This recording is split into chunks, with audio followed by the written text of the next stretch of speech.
100కు పైగా దీర్ఘకాలిక సమస్యలకు ఎటువంటి ఆపరేషన్ దుష్ప్రభావాలు లేకుండా హోమియోపతి చికిత్స. బీఆర్ఎస్ పార్టీకి సామాజిక తెలంగాణ అవసరం లేదా? భౌగోళిక తెలంగాణ వస్తే సరిపోతుందా? బంగారు తెలంగాణ కావాలని కేసీఆర్ గారు ఇచ్చిన నినాదమే కదా. బంగారు తెలంగాణ అంటే ఏంది? హరీష్ రావు ఇంట్లో బంగారం ఉంటే, సంతోష్ రావు ఇంట్లో బంగారం ఉంటే బంగారు తెలంగాణ అవుతుందా? కాదు కదా. ప్రతి ఒక్క సమాజం బాగుంటేనే బంగారు తెలంగాణ అవుతుంది. నేను అదే కదా మాట్లాడినా.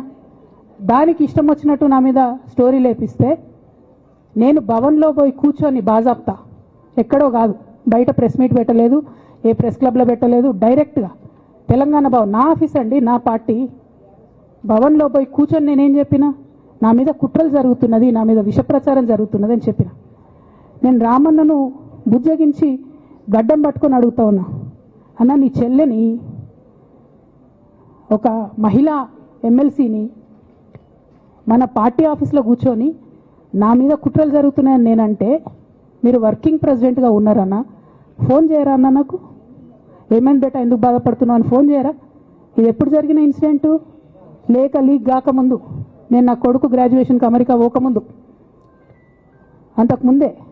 మరి మీరు వర్కింగ్ ప్రెసిడెంట్ కదన్నా, నేను పార్టీ ఎమ్మెల్సీని కదా. చెల్లెలు అన్న బంధుత్వాలు పక్కన పెడదాం ఒక్క నిమిషం. ప్రొఫెషనల్ సెటప్లో ఒక పొలిటికల్ పార్టీలో ఒక మహిళా ఎమ్మెల్సీ భవన్లో కూర్చొని నా మీద కుట్రలు జరుగుతున్నాయంటే మీరు మాట్లాడినరా అన్న? 103 రోజులు అయిపోయిందన్న ఇయ్యాలటికి, ఒక్క మాట మాట్లాడినరా? కేసీఆర్ గారు దగ్గర నుంచి కమ్యూనికేషన్ రావాలని నేను ఎక్స్పెక్ట్ చేయలే. వారు పెద్దవారు, వారికి అనేకమైన పనులు ఉంటాయి. మొత్తం పార్టీని ఇప్పుడు పునర్నిర్మించుకోవాల్సిన అవసరం ఉంది. తెలంగాణకు జరుగుతున్నటువంటి అన్యాయాన్ని వారు ఎప్పటికప్పుడు దిశానిర్దేశం చేయాల్సిన అవసరం ఉంది. కానీ వర్కింగ్ ప్రెసిడెంట్ గారి దగ్గర నుంచి ఫోన్ రాకపోవడం మాత్రం ఒక మాట అనిపించింది నాకు. నేను కేసీఆర్ గారి బిడ్డను, నేను కూర్చొని ప్రెస్ మీట్ పెడితేనే రెస్పాన్స్ రాలేదంటే మరి ఇంకో మామూలు మహిళా కార్యకర్తకు బీఆర్ఎస్ పార్టీలో మన అన్యాయం జరిగితే రెస్పాన్స్ వస్తుందా? నాకైతే అనిపించలేదు. వస్తుందేమో నాకు తెలియదు. కానీ నేను ఒక మాటకు నాకు సంతోషం అనిపించింది.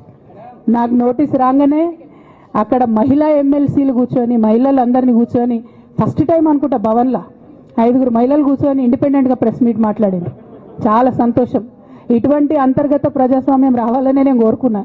మహిళలకు, ఎస్సీలకు, ఎస్టీలకు, బహుజనులకు కోటరీల అడ్డంకులు లేకుండా యాక్సెస్ రావాలి. అది మైక్కి యాక్సెస్ రావాలి, బాస్కి యాక్సెస్ రావాలనే నేను అనుకున్నా. అది జరిగింది, చాలా సంతోషం. నన్ను సస్పెండ్ చేసినాక అయినా పర్లేదు, కానీ జరిగింది. నిన్న మహిళలందరూ కూర్చొని మాట్లాడారు.